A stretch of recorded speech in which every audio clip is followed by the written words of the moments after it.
John Barry is calling the Eastern Conference Finals on ESPN Radio, calling in from Cleveland right now. How are you, John? What's up, Rich? Well, Manu Ginobili, first ballot Hall of Famer, correct, John? I think so, yes. What was it like competing against him?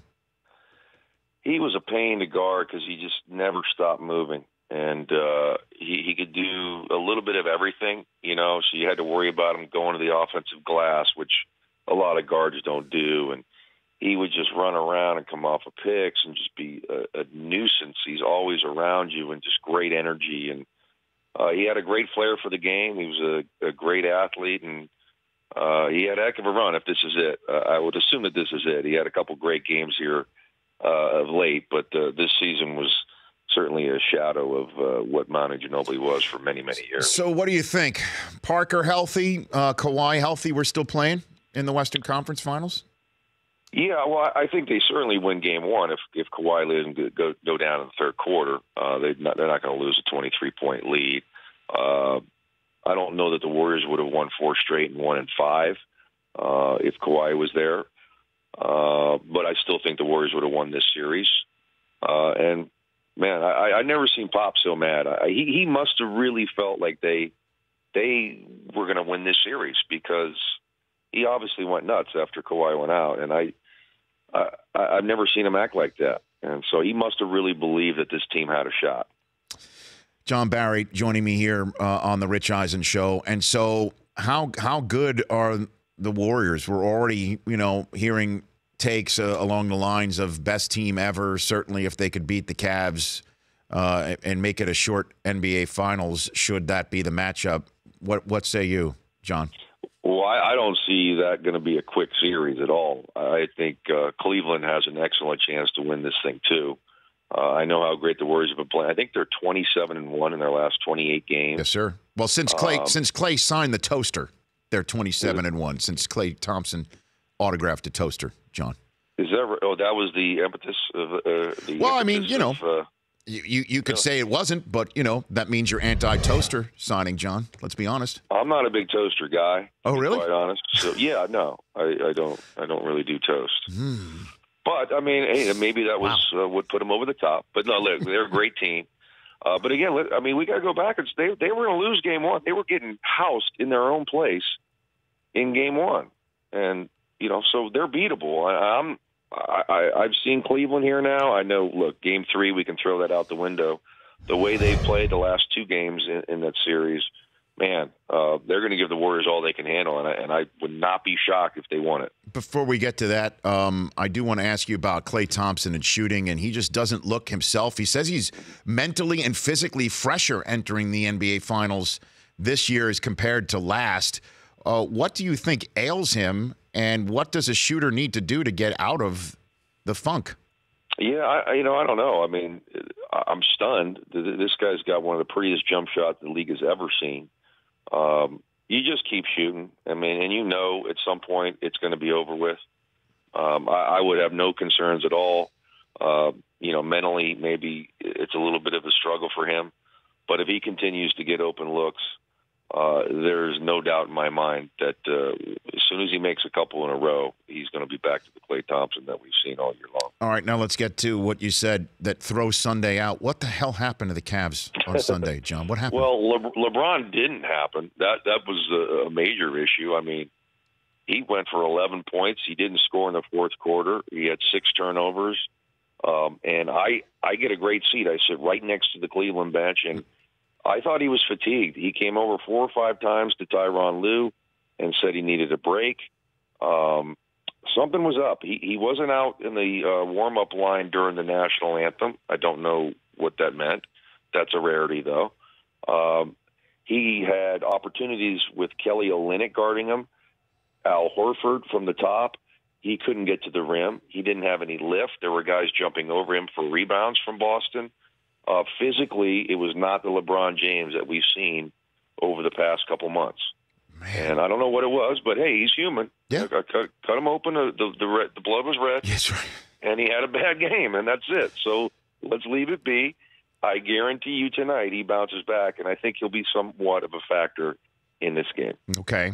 And if he doesn't, then we'll start wondering what gives. Certainly, with the amount of rest in between series, and then obviously the one out of every 10 games being missed during the regular season, that he shouldn't be fatigued, right? I agree. I mean, that shouldn't be happening. It's just someday your body just doesn't maybe do it. That can happen. I mean, he played 42 minutes a night, so maybe it's just one of those days. Maybe didn't sleep well, or who knows. But if he has another night like that, then I'm going to do some real digging, and I'll let you know. Okay. In the meantime, though, we could hot take it, and say that he'll never be as good as Jordan. He'll never even be in the same breath as Jordan, because Jordan never had a clunker like that, and blah blah blah. I mean, certainly, Rich. That's what people go back to, right? When we get into the Jordan talk, you say these are the type of games that LeBron has, and look, he hasn't really had one since about 2011 like this in the playoffs. But that's what people will talk about. Michael Jordan never did this. I think Michael's lowest playoff game ever was 15 points. That was the lowest scoring game he ever had in the playoffs, and he never scored under 20 in an NBA Finals game. Always 20 plus. So you take it for what it's worth. But look, it's one bad game. Again, I think he bounces back, and I think Cleveland bounces back in a big way tonight as well. Well, I mean, and then I got John Barry here on the show calling the game tonight on ESPN Radio between the Celtics and the Cavs, Game 4 of the Eastern Conference Finals. So on a scale of 1 to 10, how hot is this take that, based on what we saw with the Celtics on Sunday night, they don't need IT? They should just either trade him, don't sign him, that they're fine without him, they play better without him. On a scale of 1 to 10, how hot does that take, John? That doesn't get on the scale, my friend. Okay. Yeah. It's off the scale. It's off the scale. They did not, Brad Stevens didn't come up with some magic potion that says, oh, this is how we can beat the Cavs. That was clearly the Cavs checking out.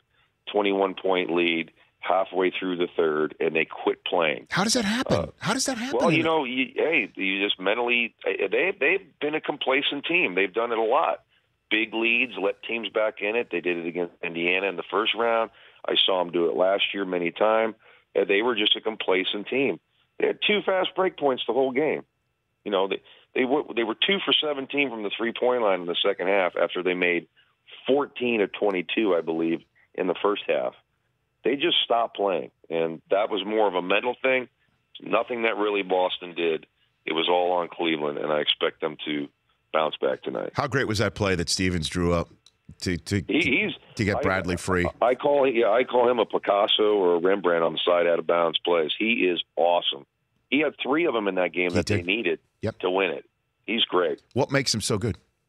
Well, just the execution, the plays are just great plays. I mean, typically over the years, everybody has the same stuff. Everybody runs the same things, but he has little wrinkles in it that get guys wide open. I mean, deceptive, smart, and the guys they execute the plays, and he's as good as it gets from side out of bounds. All right, last one for you, John. What do you mean you're anti-toast? Come on now. I mean, you don't have toast with a breakfast. You don't. No. Well, come on. What do you mean? What's going on here? Very lightly. I'll pop it in there for 12 seconds. Really? That's it. I don't want it crispy. No. The roof of my mouth gets all. You know that. Gets all crusty. Okay, you can't have that. Well, I mean, usually you can wash it down with some coffee or some. Are you anti-coffee too? Don't drink. Yeah, anti-coffee. John Barry. Nice. Yeah. Wow. So Coke Zero is fine with breakfast. And so you don't have a toaster oven? Because to me, that's like the key. Instead of using like a big oven, you got a toaster oven. No toaster oven. Absolutely not. John, I'm learning more and more about you.